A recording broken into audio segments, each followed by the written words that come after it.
Magbabalita si Mon Gualvez. Mon, nabigyan na ba ng ayuda ang lahat? Matatapos ba yan ngayong araw? Cheryl, meron naman mga nabibigyan na ng ayuda ng mga tricycle driver dito nga sa cash relief assistance ng DSWD. Pero alam mo, dito sa Quezon City, mas marami pa rin ang hindi nakakatanggap pa ng tulong pinansyal mula nga sa ahensya. Dito nga sa area namin sa may Quezon City Hall kung saan pinagsama-sama na muna yung 6 na distrito at yung 6 na payout sites para nga sa special payout site ngayong araw kahit holiday, talagang makikita mo, halos kakaunti lamang yung pinaka nakakalusot at nabibigyan ng 5,000 pesos na ayuda. Sa tala ng Quezon City LGU, nasa 6,000 pangalan ang kanilang isinumite, no, na idinagdag dito nga sa DSWD na unang nagreklamo na nawala sa listahan or sa master list. Pero ngayong araw, according sa DSWD na nakausap natin, nasa 445 lang ang nasa payroll nila for today. Kaya marami sa mga nagpunta dito nagbaka sakali lang daw kahit alam nilang wala sila sa payroll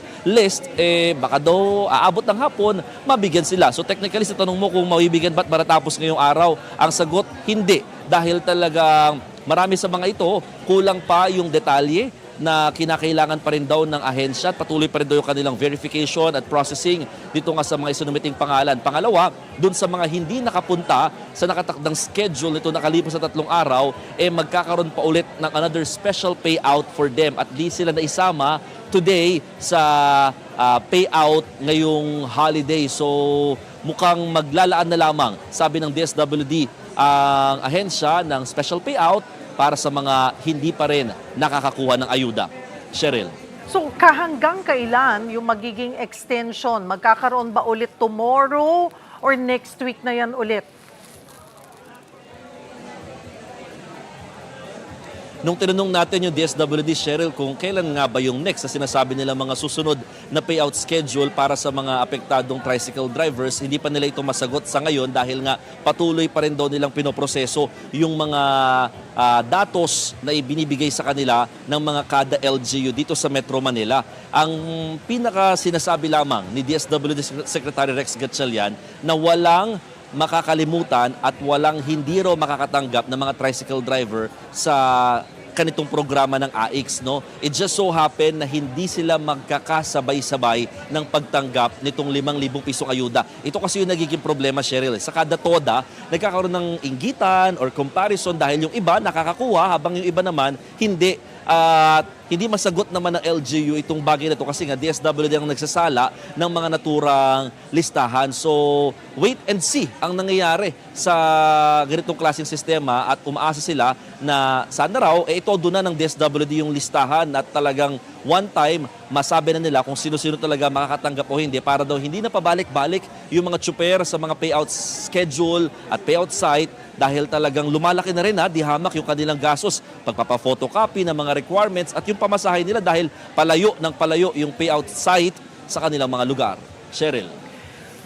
Mon, okay, ang problema ay yung listahan. So ano bang ginawa ng LGU dyan? Baka naman kasi tinanggap lang nila yung listahan, ipinasa nila sa DSWD. Tinulungan ba man lang nila or sa LGU pa lamang sana, nilinis na, di ba? Dinoble check na yan para pagdating sa DSWD, yung panahon nga ng bigayan, wala ng aberya.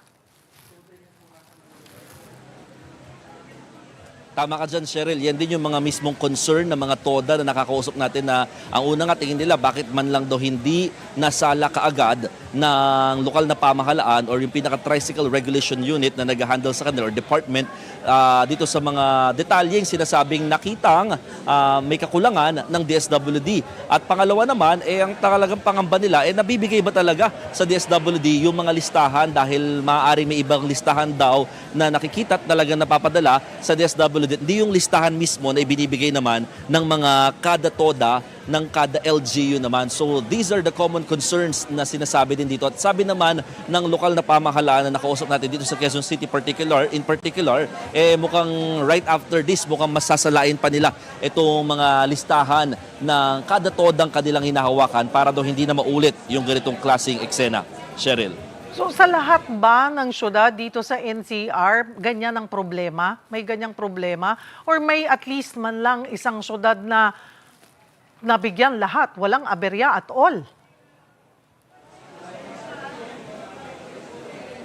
Mukhang lumalabas, I cannot speak sa lahat ng LGU, pero lumalabas na halos karamihan may mga ganitong klaseng problema. Kaya nga ngayong holiday, hindi lang Quezon City ang talagang nagkaroon ng special payout schedule. Nandiyan din ang Caloocan, Marikina at saka Parañaque na malalaking bilang din yung mga hindi nakatanggap pa ng mga tricycle drivers dito sa 5,000 pesos na tulong pinansyal na malaking bagay daw sa kanila, lalo't patuloy na tumataas yung mga presyo ng gasolina at iba pang mga bilihin. Isabay pa na yung pabalik-balik na dito, dagdag gastos din sa kanila. Imbis na ito sana, makakatulong na kahit paano pang tawid nila sa pang-araw-araw. Cheryl. Mon, kailan naman ang bigayan ng financial assistance sa iba pang mga tsuper at paano naman ang magiging sistema rito? Starting next week, mga kapatid, by Tuesday, magsisimula naman na ang pamamahagi ng 5,000 pisong ayuda para sa iba pa mga tsuper ng pampublikong sasakyan at mga riders. Uunahin nila sa Tuesday ang mga TNVS drivers. Nasa 34,000 yan, mahigit.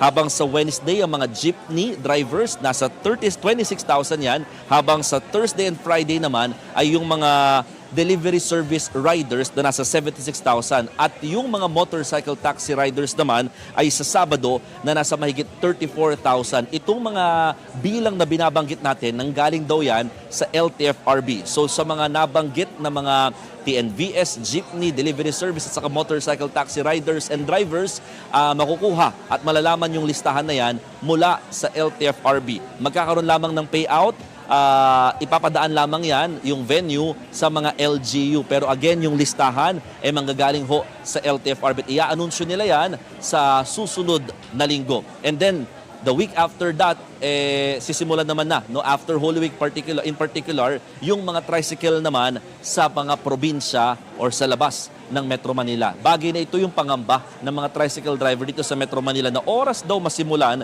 yung iba pa mga pamamahagin ayuda sa ibang mga sektor, baka makalimutan na raw sila. Pero again, ang sinasabi ng DSWD, wala raw makakalimutan na mabibigyan ayuda dito nga sa hanay ng mga tricycle driver. Basta, lehitimo at masusunod yung mga requirements. Cheryl. Maraming salamat, Mon Gualvez.